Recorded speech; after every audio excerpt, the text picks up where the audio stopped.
So the Rob Ford phenomenon, it was so big in pop culture. Um, a lot of people think they know this story. What's going to surprise them about your film? I think the thing that's going to surprise everyone about this film is that it's not really the Rob Ford movie. He is a character in the film, but I think Toronto, the city itself, is the lead role in our movie.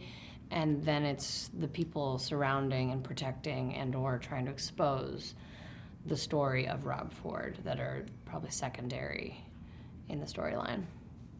And the story, I mean, the roots of it, I know it's only partially based on Rob Ford, but the roots go back 10 years. What is it about this story from 10 years ago that makes it feel so relevant now? I think Rob Ford, to simplify the answer, Rob Ford was a foreshadowing of what's happening with Donald Trump now. I mean, I think when everything was happening with Rob Ford, people were very surprised by it. This was before the Me Too movement, before Donald Trump. And I think it was a foreshadowing of what was to come. So I think it's an important time in history, especially for our city, especially for Canadians. And I think people will learn a lot from going to see it.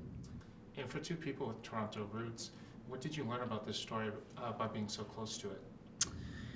I think it really hit home for me how polarizing Rob Ford was. Mm-hmm. I think we as a society or as human beings tend to make an opinion on things very quickly and not try to see the other side.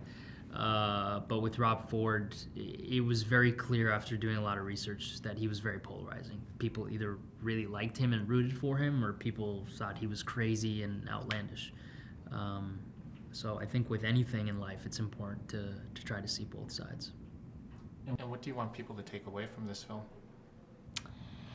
I think there's a lot of themes in this movie that are important that people will hopefully take away. One being the immigrant story and just white privilege, the difference between the two,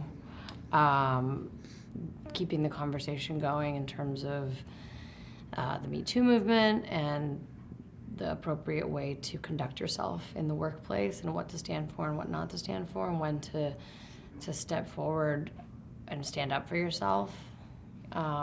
There's a lot going on in this film. I think people are going to be really surprised. It's loosely based on real people and real events, but there's a lot more when you peel off the layers on the onion.